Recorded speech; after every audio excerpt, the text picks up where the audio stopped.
everybody, and welcome to the 5th episode of the LP podcast. My guest for today is Colin Luthardt, who is a certified coach, strategic interventionist, the founder of Its Four Sides, speaker, author of the book Speaking the Language of Leadership, executive trainer, marketing and sales strategist with international management position in large organizations. Combining his desire to grow and contribute, Colin has changed his career and successfully implemented the number of global change programs, such as Corporate Strategy Program and an award-winning international sales training program with a multinational corporation. Colin has always been keen on pushing the boundaries, pioneering the new areas, breaking the barriers to contribute to the success of others. And today we are discussing leadership and management. What are the key differences and what organizations need to develop in the future?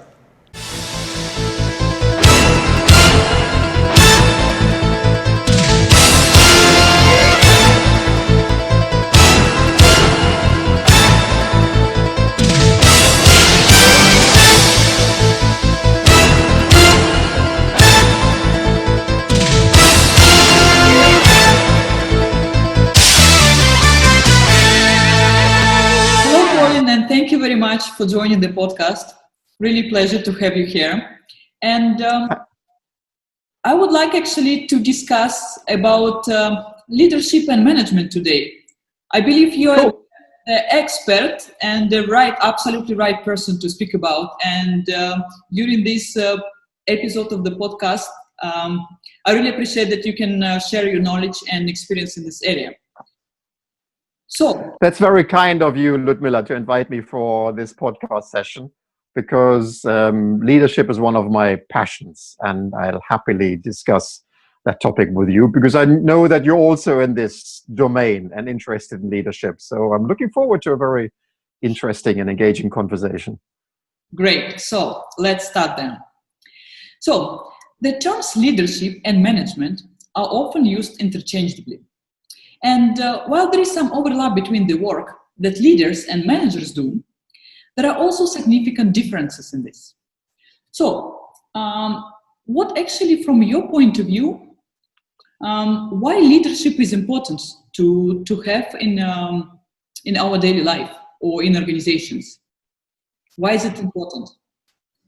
I think, Ludmila, you can just look at your news feed. You can watch the whatever channel you're looking at, whether it is your television news, whether it's your Facebook feed. I think you see many examples these days of both sides of the scale. And when I say both sides of the scale, I mean around leaders as such, because you have leaders where everybody says, this is not a leader that we would like to have. There are many examples, and we don't have to list them, but I'm quite sure when you start thinking about some of the political leaders, you can easily come up with a couple of names. As at the same time, specifically during these crises, you have had leaders who stand out and do an amazing job, really, and where everybody has the feeling of trust and they would like to follow them and they accept their advice and they say that this is actually a leader who is leading us through these difficult times, through this crisis. Now, the interesting part is for us as, people in business, working in departments or running a business as a project manager, of course, we have for our area where we act, we have certain ideas what leaders should be like. But I'm not so much interested in what a leader should be like, because when you think about those lines, you're thinking about the leader's personality, you're thinking about their character. But that's not really what I'm interested in, because in my opinion, everybody has the personality and the character they have, and it's very, very hard to take an influence on that. What you can do instead is, of course, take a look at what leaders do and what they say, because these are things that you can train. And the same thing you can do with managers. You can train manager skills and you can develop managers to be really, really good at managing certain tasks and managing a business. So when people look at these two sides of what is leadership and what is management, I think we are all very confused of the interchangeability of these two words and these two expressions. Because in a company, the word leader, the word manager, the word leadership and management is very, very interchangeable. But in fact, what we find out these days is that there is a trend where people start looking for more and better leadership. And the reason for that is that there is actually quite a significant change going on in the way we are working in business. Because if you think about, say, 30, 40 years back, how companies were organized, they had quite a strict hierarchy. And the managers were sort of trained in the task to manage the next level in this hierarchy. Which is interesting, because if you think about the word manage as such, manage means to manage a situation, to manage something in the moment of time right now, which means that you can manage a machine park, you can manage the cost of certain things, you can optimize the resources and the planning, you can manage the tasks around a project, you can manage certain technology. That is all very fine. You can manage these things, but typically what happens, you manage them in this moment of time where you are. Mm-hmm. Leaders or leadership is quite different, because if you take the verb to manage and compare that with the verb to lead, in the word to lead you have a movement. And that is exactly what you're seeing today, is what I said at the beginning. When you're comparing good leaders and bad leaders, you see that bad leaders, they're actually more trying to manage the situation in the sense of getting by, getting through, limiting the consequences, the damage, putting the lid on it.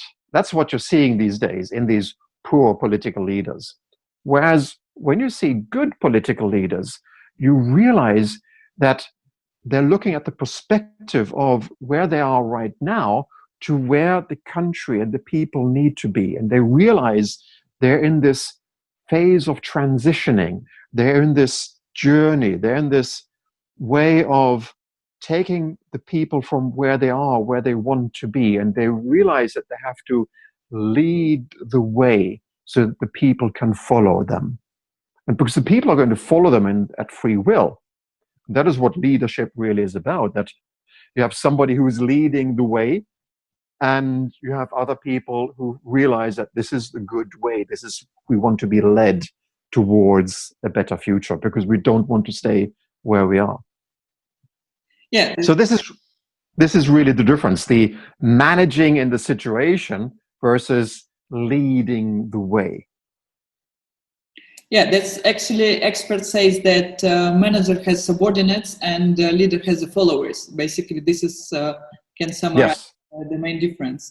But actually, from your point of view, which is more important, leadership or management? Maybe both. I think in the as I said, 40 years ago, you would say management is important. You have to manage the situation. You have to manage the machines. You have to manage the company. You have to manage the KPIs. I mean, if you think about maybe the biggest influence onto management, Peter Drucker, who brought us the idea of management by objectives. And that is really the whole idea, that you, as managers do, they set a target and they expect that the team reach this target. And then they manage the difference between the target and the actual state of where they are. And they try to do an analysis around these things, and they try to set up new targets based on that analysis. And then they try to correct the actions, and they manage the situations. This is the typical plan, do, check, act cycle that everybody since Peter Drucker brought the idea of management by objective is really following. But leadership there has changed for the perspective that things have to change. We're in a world that is changing all the time, right?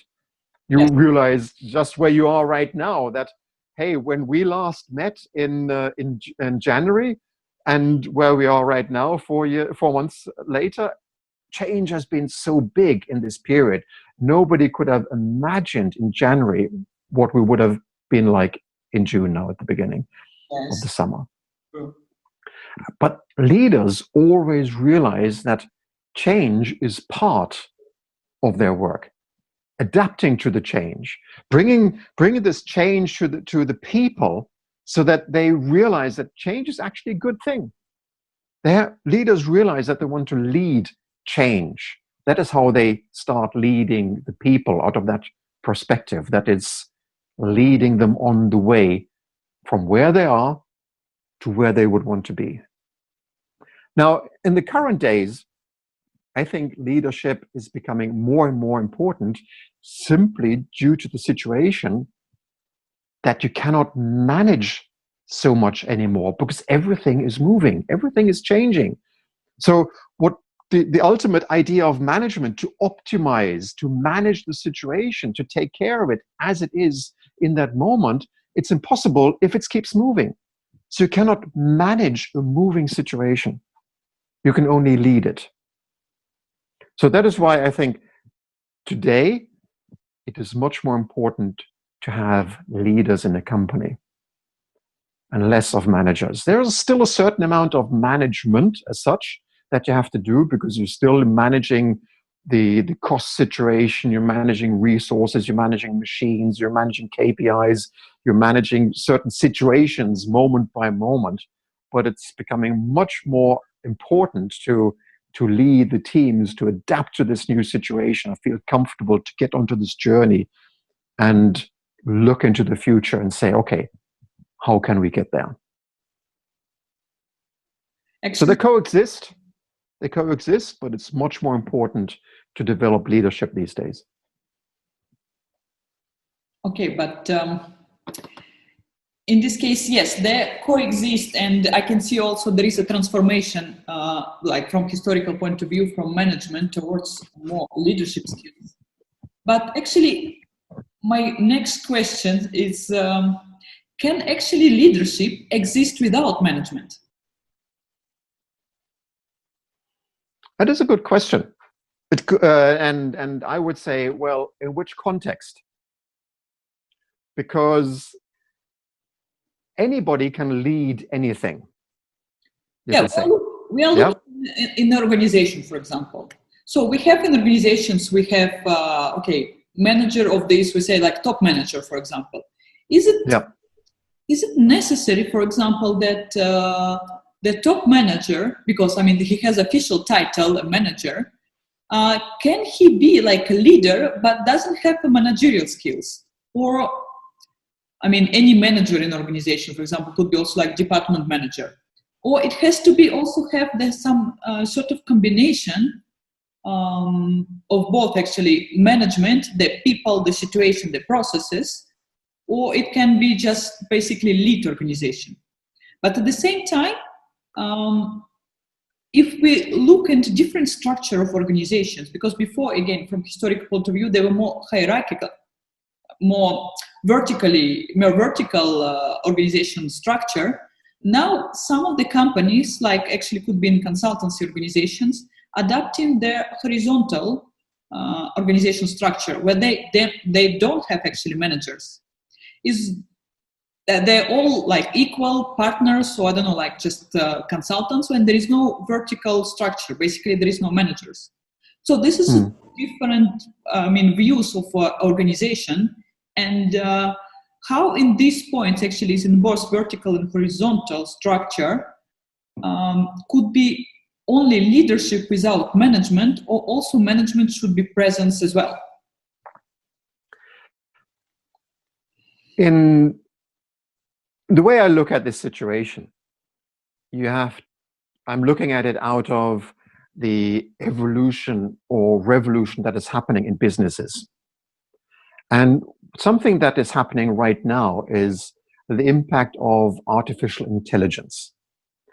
While at the beginning of my career, we were always thinking a lot about manufacturing automation. We were thinking about automation. We're thinking about robots and all the extra power that we're putting in automating the whole machining process.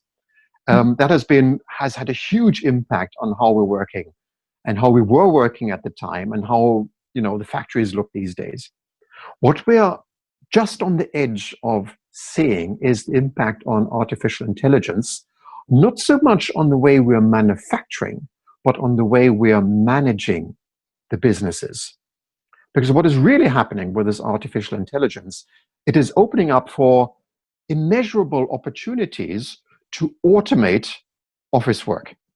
Yeah. I mean, already today, you've got databases where a lot of the managerial work is done by the employees, which means they put in their time into the different project databases so that automatically the time planning happens. They can pick up even tasks from these databases in a project and decide when they do which work.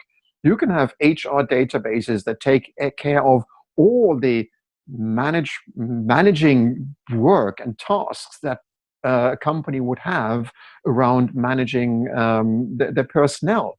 All these things are only just starting to be automated. You can imagine that in the future, when you think about management tasks, doing an analysis, taking a decision, planning resources, measuring the outcome of certain activities. You can even today have dashboards where at a blink of the eye, you can see where the organization is based on some key KPIs.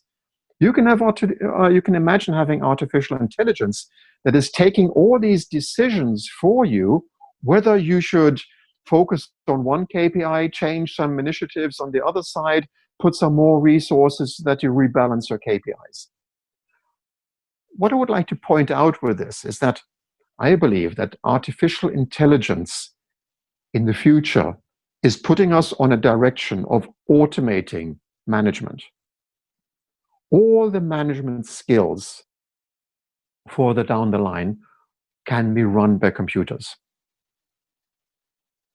And this is an interesting idea to think about the consequences that means for managers or leaders who are in that position of having that role of managing a situation, managing machines, or leading people. What tasks would they want to focus on in the future when everything that they have been doing today is automated and controlled by artificial intelligence? This means that further down the line, there will only be leaders. Wow. Only leaders who deal with the people, who motivate the people, who are close to the people, communicate to the people so that people know which direction are we heading, why are we doing this, and how can we do this together as a team. If I was a young manager today, I would start thinking about what is really more important. Should I be doing management training or should I be doing leadership training? And I'd say there are many things that you can automate today and very soon and have these things even on your phone, but leadership is always going to be there. Because leadership is about interacting with people, which means that you have to deal with different people, whether it is directly in an office, whether it's on a webinar, whether it's remotely. The challenges that managers have these days is not so much the challenges out of managing the situation, managing the resources, managing the machines. The challenges that managers have in that position is leading the team in this changing world with changing technology, where the way they had been interacting with a team yesterday is totally different to how they're interacting with a team today, and is going to be different again to what it might look like tomorrow. The Wow. biggest change, I believe, is going to happen in leadership, Wow. and it's going to remain. Very interesting. Very interesting. I mean, I actually didn't expect that we will turn this way.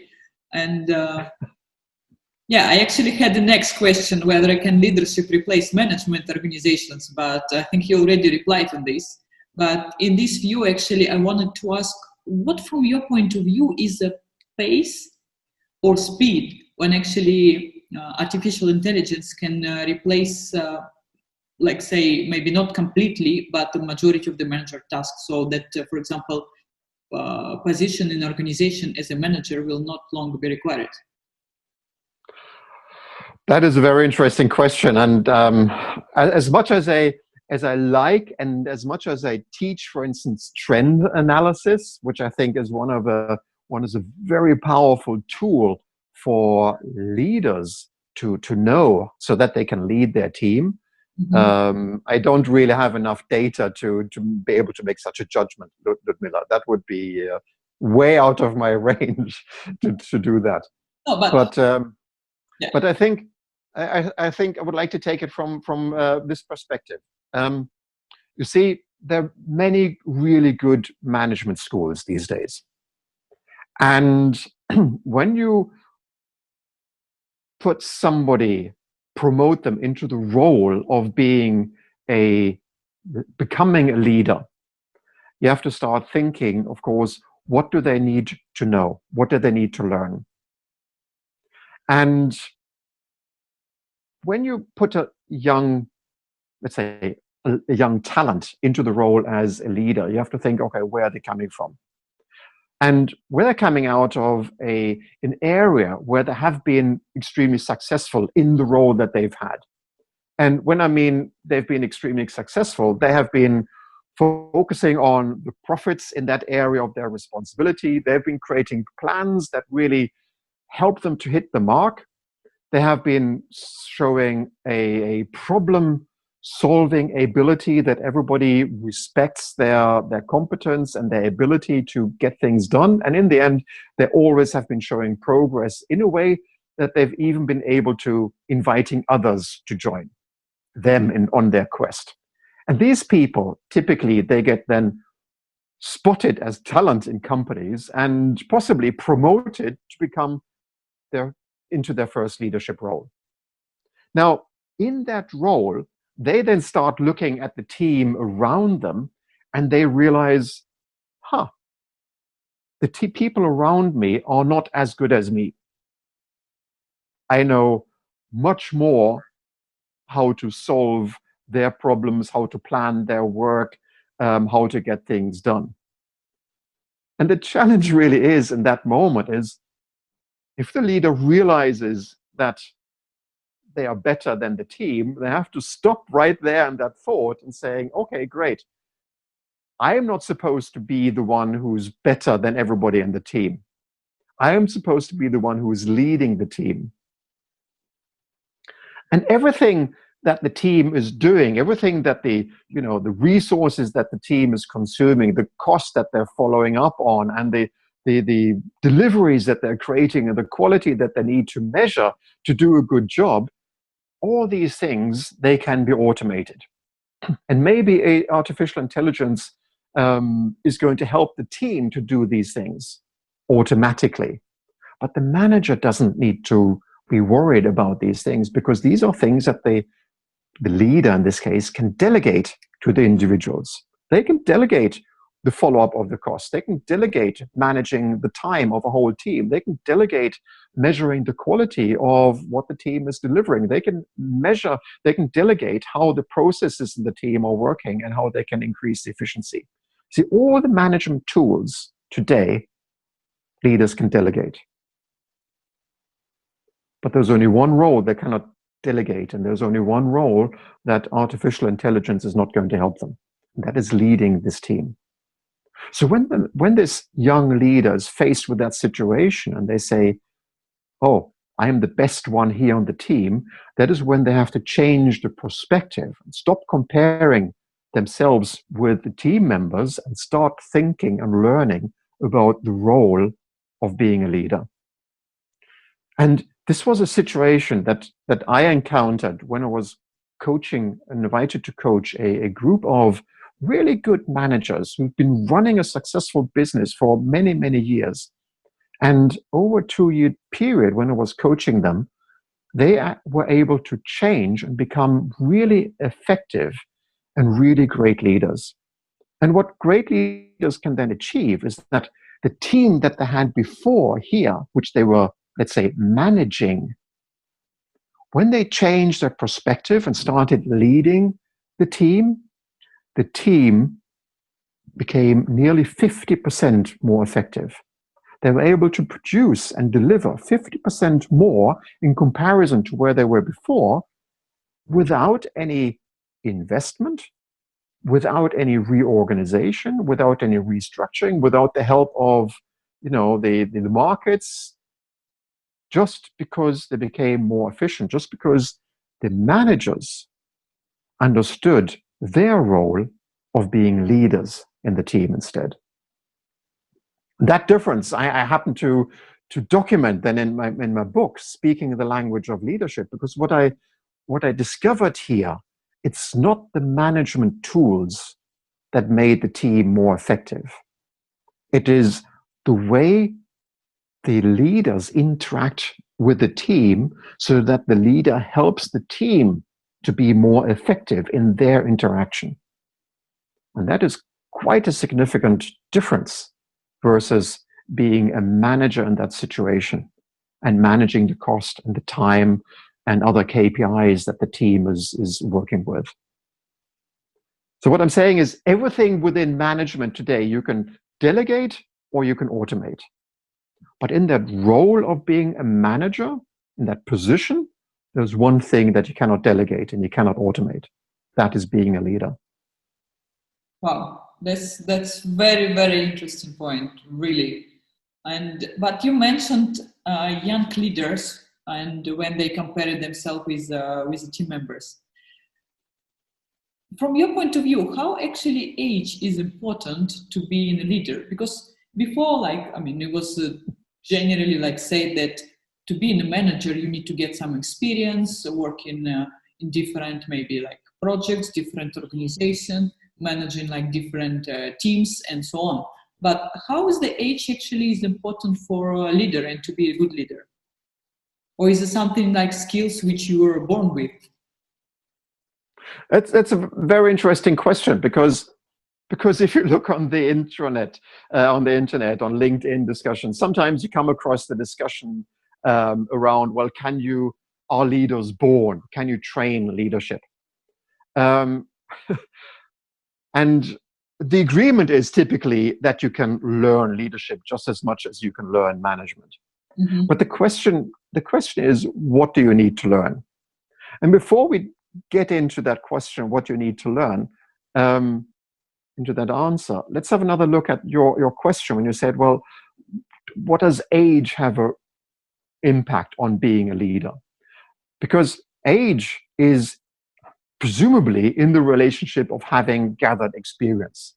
Yes. Yeah, that's where age has an advantage. You've done things, you've learned things, you've seen things, you've experienced things that in comparison to a younger person, you have not. Yes. But that also means that you have had to go through all the problems and the mistakes to experience and learn and understand the things where you are today. So naturally, when you take a person who has got a couple of years on their passport, you can assume that they've gone through things, that they've experienced certain things, that they've learned certain things that others have not who are younger.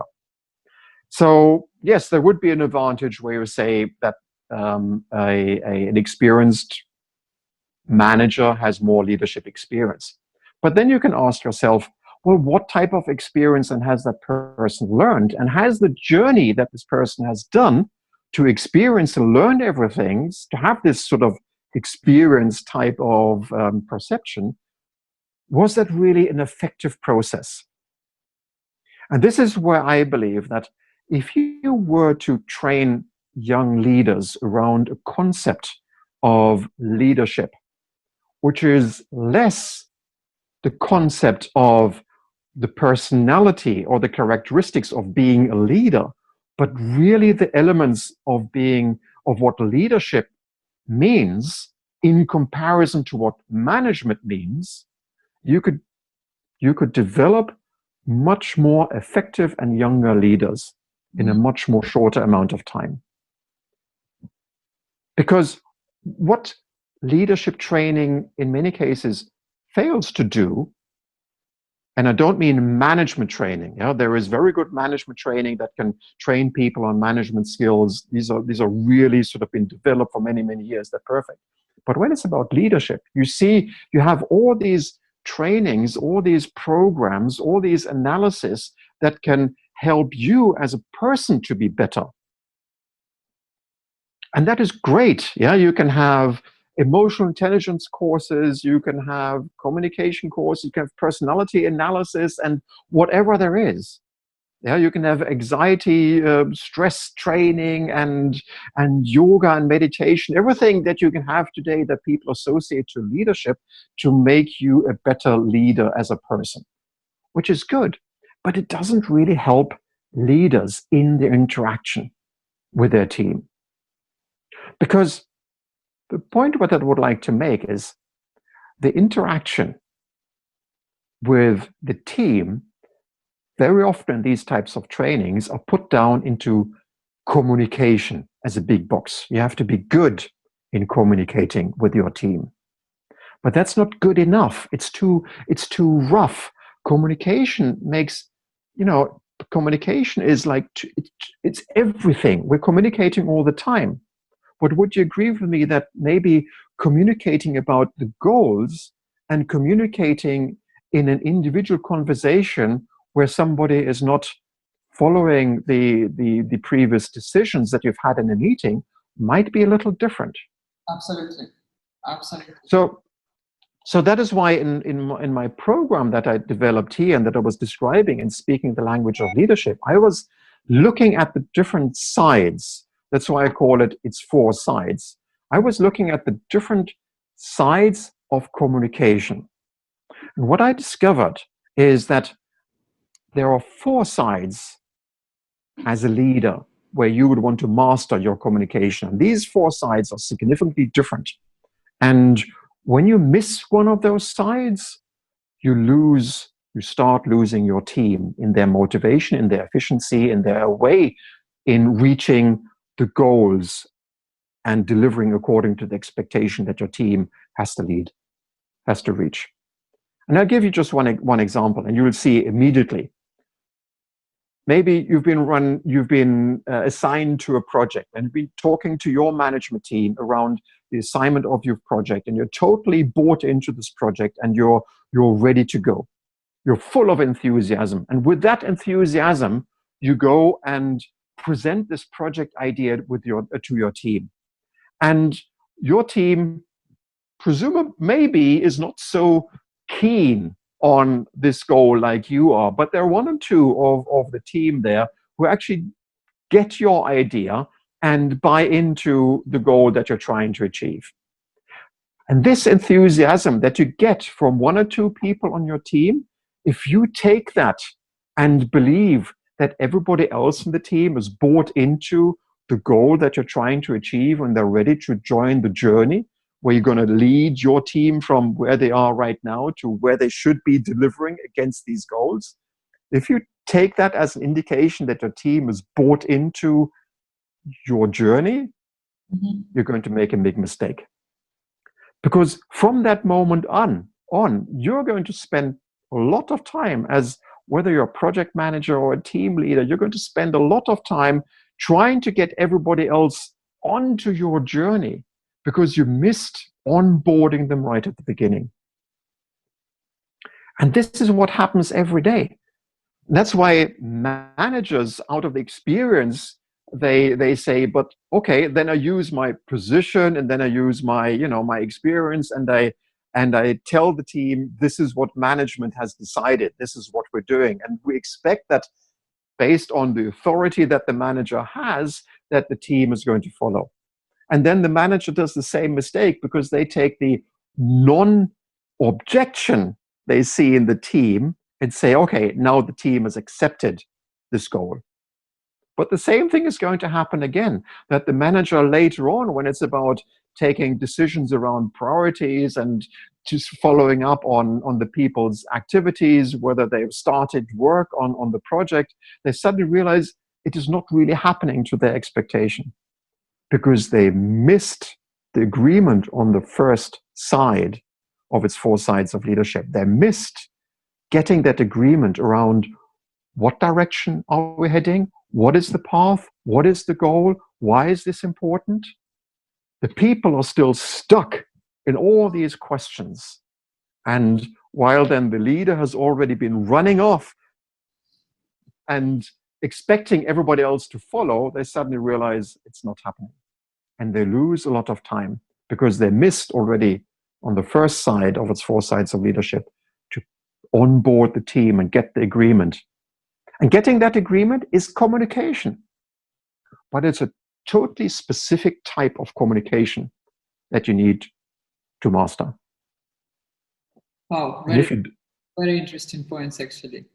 Now I'm curious to know about the rest 3 sides, actually. I can share with you very quickly so that you can have an idea. Because when you then have this agreement on the first side, and I call this side the north. Mm-hmm. And it just happens by coincidence. I like sailing. Yeah. And if you're out on a sailboat and you don't know where north is, believe me, you're lost. That's the most important thing that you need to know, right? Because when you know where north is, wherever you are on your journey, you get your orientation. And that is very important for a leader and for the team to understand, well, where are we going anyway? Because typically what happens in today's world is that there are so many distractions happening. Yeah. The people are not in one project. They might have 5 projects. They might be juggling 10 different projects. They might be helping colleagues with their experience and solving problems on the way. The risk of having distractions every day has been exploding tremendously over the last years with emails, with chats, with intranets, with Teams, with, I don't know on how many channels today I get communications from my colleagues. It is amazing. The chances of being distracted on what is really the direction and the project you're working on, or literally every project you're working on, there might be different in directions, but every project, every activity has a certain direction. If you get distracted on that, you're going to lose focus. You're going to lose your contribution. And as a project manager, you know that if you lose your team, then the project just slows down. Yeah, it's true. And you have to start it over. So that is the first side, creating your north, so that everybody knows where we're heading and why this is important. Now, assuming, just to give you an example, Ludmila, assuming you were planning for holiday and you knew where you're going and why you wanted to go, the next thing that you would want to do is think about how you're going to get there. You would start planning. Yeah. And in this planning phase, what people miss is they typically put all the activities they would want to do in this planning phase on a piece of paper as a list. And then they look at this list and they think, oh my goodness, this is quite a long list. And they get confused around where they start. And the ultimate goal, the ultimate purpose for planning is actually giving the team then the first step so that they can know what to get started with when they get out of bed in the morning and sit at the desk and wondering, what do I need to do today? If that planning doesn't give the people that certainty of this is what you start with and all that you're going to do later, then they're still confused and they're scratching their head. And when they're confused and scratching their head, they typically pick something where they know what to do. and that might not be your project. It might not be the priority as well. And it might not be the priority, yes. And then you're wondering as a project manager, say, what happened here? Why haven't you got started? Yeah, because they're still wondering how to get started. And specifically, if you have a team of people, we very much focus on the activities that this team of people are doing. And since we've got this picture here in the background, yeah, if you're sailing a boat, you never sail the boat alone. You always have a crew. Yeah.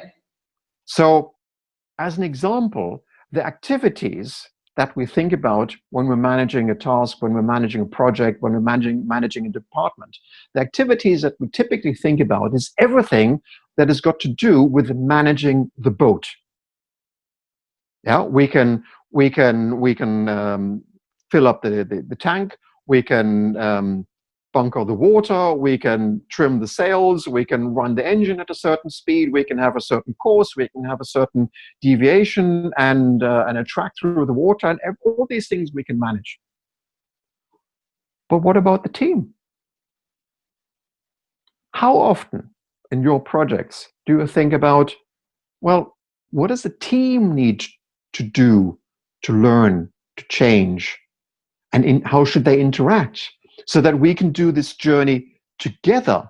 Because at this moment, sort of when you do this journey from a group of people, yeah, so that they reach this common goal where they deliver on the project and the expectations that this project has, they are not only delivering the deliverables, yeah, the hard stuff, they also have done this journey as a team where the team has the ability to deliver. And if you're a project manager, then you would want to manage and focus and lead both developments. Absolutely, yes. And that is what the planning is about. There you have to help the team to think about not only how are we going to manage the boat so that the boat gets there safely, but how do we manage the whole crew so that the crew gets there safely? And that's what you do in part of the planning. Mm-hmm. That's when you sort of get up in the morning, that's the second side in the east, and everybody needs to know, what am I going to do? And how are we going to get there? Now, during the day, when you're on this journey, during the day, things, in the middle of the day when the sun is shining, sort of in the south, you actually expect everything to happen. Yeah, you want to see people taking action, because when you're leading a project or you're running a department, you know that it's in the actions that's when the progress happens, and the progress is getting towards where you need to be. But unfortunately, not everybody is taking action. And the reason they're not taking action is because they're hesitating. But managers in this situation, very often, they're already looking at their KPIs and their parameters and measuring and managing the situation, trying to measure how much further the team has to go to reach this end goal. They're not really looking and being close to the people, understanding what is really making the people hesitate. Because if you have a leader who understands that people hesitate in taking action because maybe it's not absolutely clear to them, maybe they need little help from a colleague, maybe they've got some bad experience around this action, maybe they've never done it and they're just afraid of the outcome and they don't want to be made ridiculous for something that they're not successful with. There are many reasons why people hesitate to take action.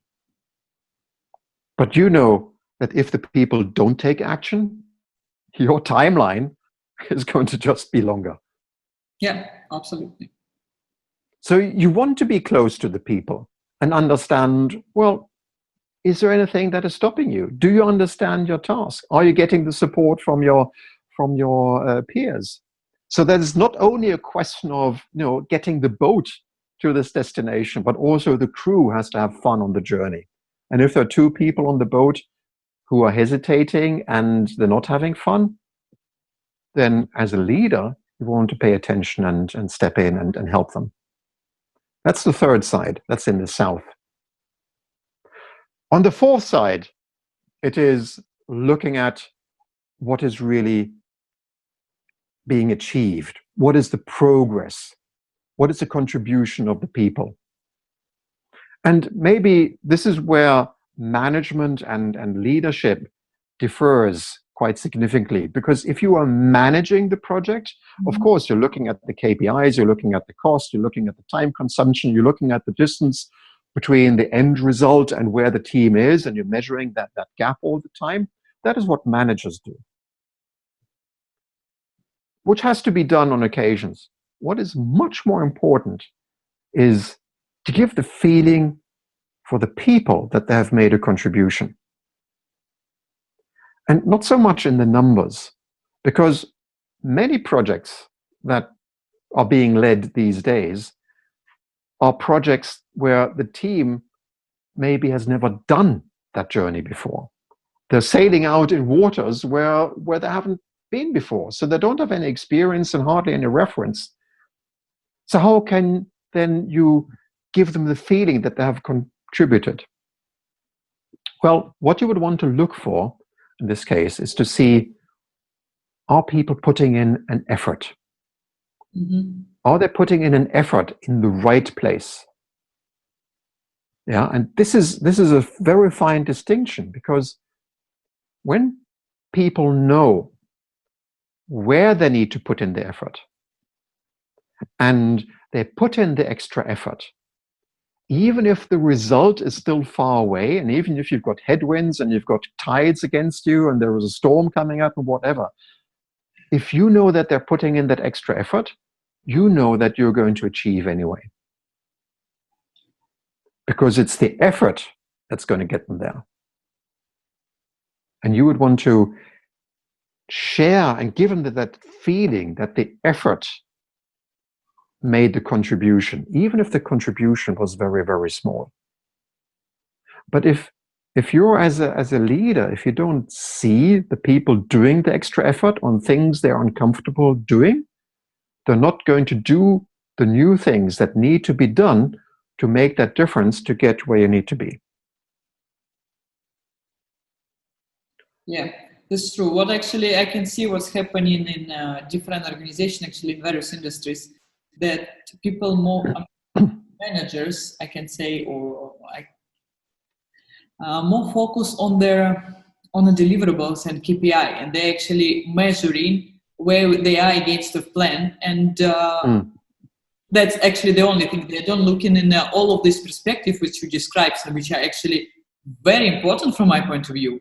And I think we need, something needs to be changed. Maybe organizations will realize it when the automation, artificial intelligence will start replacing already these tasks, and they realize that they need to have more leaders. Because so far I don't see this actually clear realization in organizations, and they just they multiply currently more managers, and they are not taking care to grow leaders. I mean, this is what I can see. I hope your experience is different. Actually, you can even add on to that is that they expect all the employees to step up and be leaders without giving them training, the right training, to be able to have that orientation, to understand, well, how do I let them lead a group of people? Because the key definition that I believe leadership describes is that leadership is about getting a group of people that is here to deliver on common goals according to the expectation over here. Yeah, so leadership is always getting this new group of people, putting them, onboarding them on a journey, and taking this on this journey to the unknown, making sure that both the ship, the deliverables, as well as the team arrive at this new destination. Very often, managers, even experienced managers, believe that if the people put in an extra effort, we will get there. Yeah, true. But then you have to ask yourself, okay, what image do you have then of the people that you think like that? Because there's one thing that managers miss in this point, and even experienced managers have to spend some time to really understand that the team or the group of people that is working here versus the team that is delivering over here, this team is working in a totally different way. Yeah. Not only do they have the ability to deliver on different things, but they are communicating in the different way. They've got different processes. They've got a level of certainty so that they know what they're doing that this team here does not have. So the impact, the focus and the effort that the manager has to put in, the leader has to put in at this stage is, of course, quite significantly different to when things are working well on this stage. But the leader always has to think about, okay, even if the team is working at this stage up here and performing at this level, there's still room for improvement. There's still room for them to grow. There's still room to do things more effective every time. That journey never stops. Yeah, there is always room for improvement. There is always the way to make things better. Always. Doesn't matter how good you are. Yeah. And that sort of that giving you that orientation on that journey, that is what I call the leader's success compass. Mm-hmm. That is what leaders need, so that they get that orientation. Am I heading north? Do I have to turn east? Am I going south? Do I have to turn west? Yeah, because every situation that we were just describing on that journey, taking that team there to where they would want to be and where they can deliver, every time you have to modify your communication depending on the side you're communicating on, whether it's your north, east, south, or west. Every communication is different because every communication has to be purposeful, which means you have to know the purpose. You know, the communication that you have in communicating and agreeing on where north is quite different to the communication that you're having with somebody who is hesitating to take action. Yeah, definitely.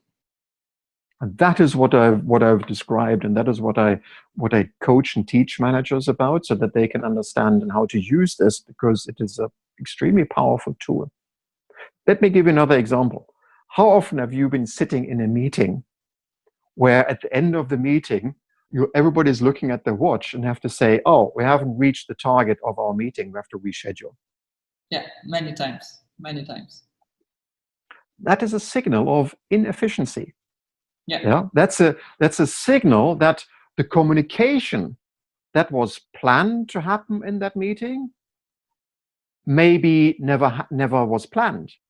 It means that the communication that was needed to happen in that meeting never happened, which means that the goal that was needed to achieve in that meeting was not reached. Yeah. These are happens quite often. Yeah. So if you know in advance as a leader, if you look at your leadership success compass and you know in advance, where is my team right now? Which way are we heading? And what discussion do we have to have right now so that we can move on in our stage of the project? That is when effectiveness as in the leaders happens. And this is something you can teach any leader, whether they're younger or whether they're older, it doesn't really matter. This is something you can teach, and this is something that you can apply in every day. And when you see that happening, you suddenly realize, this is actually going quite easy now. Why is that? That is when it becomes effective. Yeah. We actually, you have touched the point before that from January to June, there are many things has changed now.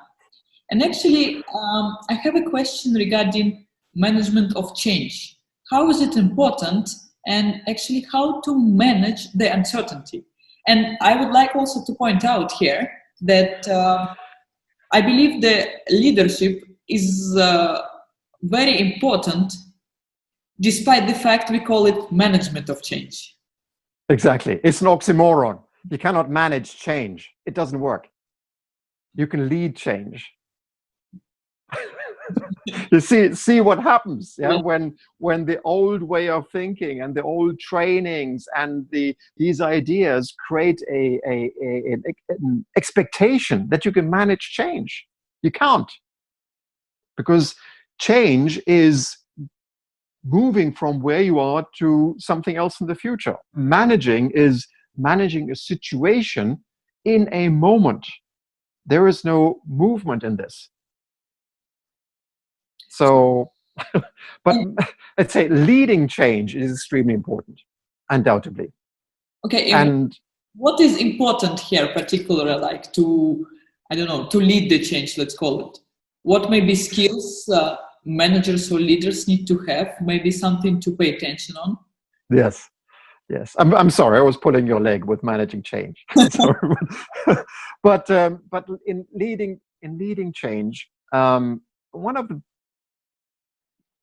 biggest obstacles that we have is that when we start a change journey, I think that is a better description of what really needs to happen. When you start a change journey and you look at the communication that is happening, very often this change journey starts with, we are here in this situation and we are like standing on a burning platform. Mm-hmm. We cannot continue how we are continuing right now. And you have to consider that in this situation that you're describing as not working, ineffective, burning, or unsustainable, or whatever it is, you have many employees who are giving their best every day to uphold that situation. Yeah. So what really happens with that type of communication? How do you think that type of communication then is perceived? That communication itself creates a huge amount of uproar, of obstacles, of objections. Oh, it's not so bad, we're still working, and we can do this and we can do that. So immediately the whole change journey that you wanted to start on starts with a huge confrontation. And that is where a lot of the change management stories really start. Where there is no initiation, no urgency, no start of this whole change program. In return, if you were to create the other side of that journey, where you can create a visuals, where you can create the emotion, where you can create an imagination in detail about what it would be like if everything was working at a level that you would want it to work. At least you could start attracting people to this new way of working, this tomorrow of being, this future. But what managers hesitate to do then is to create a vivid and tangible and fun and loving image of the future, because they are afraid that they won't get it right. Yeah, it's so true. And you can't get it right. Yeah, and nobody expects somebody to have a crystal ball and look into the future and saying, this is how it's going to be. And everybody 5 years later says, you are right. It doesn't happen. Which means that when you want to lead change and when you want to start to get people onto a change journey, from the very first moment, you have to involve everybody so that they can create that future. It is like moving your home. Yeah. If you came home every night and your partner was moaning and groaning around the house and saying, you know, look at the wallpaper, there has to be painted, and the paint from the windows is coming off, and the carpets are worn, and the neighborhood, it's time we have to move, and you don't have a place to move to. You would really feel bad, because you might have been living in this place for I don't know how many years. And you would have an argument and say, no, it's not that bad, and, you know, moving is going to take a tremendous amount of time and money, and packing up everything, and you would rather hang out for another year until you move.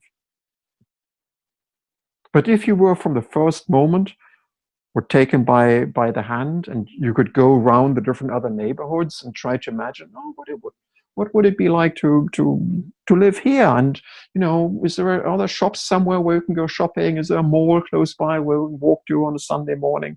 If you could create that idea of where together you would want to be in the future, all of a sudden your mind changes, and you see the future as much closer and much more reachable and much more positive than where you are right now. That's when you want to change. It's all got to do with communication. But if we get that first step of the journey on change right, I think it can be much easier for the people to change. But it requires skills. Yeah, it requires this communication skill that you have to have as a manager to literally, in this first phase of its first sides of the 4 sides of leadership, when it's about creating this north, creating this common view of the direction of the journey and what has to change and why it is important. If you're not able to do that together with your team, it's going to be very hard. Yeah. And these are skills you can learn. And actually, since you touched the skills point, so how actually either young leaders or managers can improve their leadership skills? The first thing that they would want to do is realize this moment when they're starting comparing themselves to their team, and they realize that their team is not as good as them, and they get a little disappointed because they have all these expectations from their management on themselves as being a new leader, the person who's going to fix it all and approve everything. And they suddenly realize, oh wow, this might not going to work the way I expected. This moment of realization is very important to notice and not go down the route they have always been going down, meaning trying to explain to everybody how they're supposed to be doing their work, trying to fix the problems, trying to correct the planning that they have, and spending extra hours in the evening trying to pick up what the team left behind. That is not the route of a leader. The leader itself has to think about, okay, well, what does my team need from me right now to do a better job of what they're doing? You see, every manager / leader has a choice. And I'm quite sure that every manager and leader would love to help their team, and they would love to see the team succeed. And the choice that they have is either they bring in their own time and be one of the team and help out, spend their time, as you say, working in the process, working with the things that the people are working with, and applying their experience to do a better job on what everybody is doing. And you see a lot of managers doing that, especially young managers. They see their role as, I have to help my team. That's the choice they can make. Or they step back and say, okay, do we have an agreement on the goal, on the journey where we're going? Or are we still putting in ideas into this project, and which means that in the end we have to manage the scope creep because nothing is clear around what we're doing and we're going to lose time? Do we have that agreement? Do we have the agreement amongst each others that we know what to do and how we're going to start on this project? Because if we don't know how to start, somebody might start on the left track or somebody else might start on the right track, and we're not synchronized and we won't be effective. You can learn these things. And the third one is, of course, you would want to find out, well, is everybody comfortable in doing and working with the activities and responsibilities that has been assigned to them? This is where leaders then very often believe that, but that's somebody else's job to develop the people, to develop their competence. And they rather have the HR department or training department take over that job. But what they miss is that part of being a leader is getting this group of people from where they are to deliver on these common goals, which means they are responsible to see that everybody performs at their best on this journey. And if somebody is on that journey and they're not perfect in performing on the task, whose responsibility then is it to help? There are managers who then say, I have to switch the resources, I have to have another person on that project. But a leader takes the opportunity to find out, well, what is it that this person needs so that they can either improve their performance, improve their competence, and really get started, or is it something else that has to be adapted? You can learn these things. Mm-hmm. And one way to learn these things is, of course, to join my website. It's 4 sides here, and where the readers for my book, Speaking the Language of Leadership, they can sign up for free and they get a book bonus around the principles of leadership. So they can understand what their role is as a leader, because I think there is a significant change in perspective that has to happen so that you can accept your role as a leader. And you can learn that, because here's the thing. Everybody expects from, how should I formulate that? Everybody expects from a leader, from a manager to know things, how the team is working, to help the team. But in fact, as a leader, you have a specific role that only you have. And when you see that role, all of a sudden, you don't need to you don't need to do activities with the team on your own for which you get credit. When you see your role as a leader, you suddenly realize that you're going to be credited as in the role as a leader out of the fact that the team is going to be successful on being on this journey and delivering according to the expectation. So the change of perspective that the young leaders have to take is that they think they're not going to get enough credit for their work.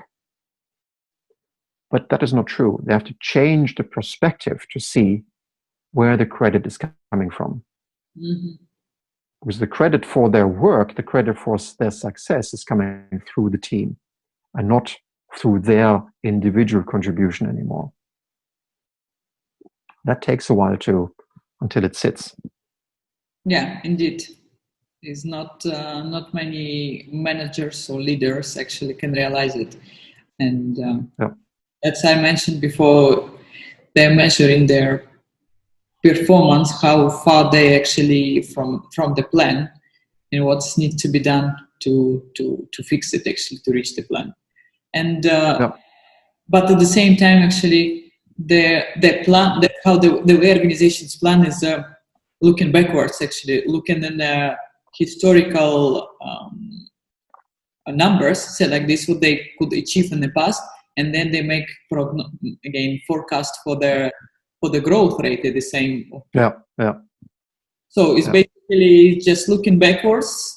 As like one friend of mine recently mentioned that it's the same like driving the car and looking in the rear window, not even in the mirror. You know what? I've never dared to do that. Well, this is actually what these organizations plan. They're planning their performance. They're planning their sales. They're planning their revenues. Yes. Yeah. Anyway, it was very interesting conversations. And as a final questions, I would like to ask you actually, what will be your personal message to the leaders and managers?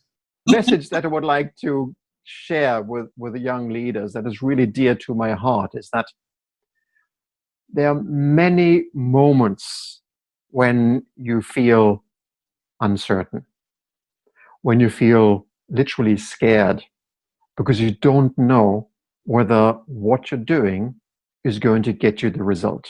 But having training, having a model that you can rely on, that can give you that certainty so that you know, if I do more of this, I'm going to get more of that. Because this is how our brains work. If we can't have that certainty in ourselves that we believe that we are doing the right thing, we're not going to do it. And to make that transition from being somebody who manages the situation to step out into that feeling of the uncertainty, unknown, maybe the fear, and having that courage to do things that are right comes from the inside. It can only come from the inside. So leaders who want to play the leader, be the leader in that role, they have to find the certainty in themselves to be able to lead that team to where the team has never been before. It doesn't mean they have to know every step, but they have to dare to stop on that journey at any moment in time and saying, guys, what do you think? Where are we? Are we on the right track? That is a moment of courage they have to show, and they have to be able to show it and bring it from the inside out and do it in any moment on this journey. That is what leadership is about.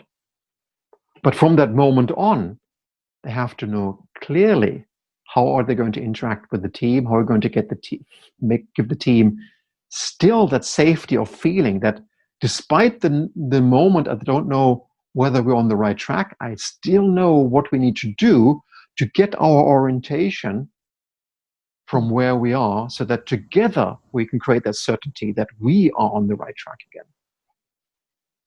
Awesome. So there are certain skills that you have to learn to be able to do that. There's the courage in the moment to say, okay, I have to interact with my team in a certain way, but the skills to allow you to interact in that way, that you can train.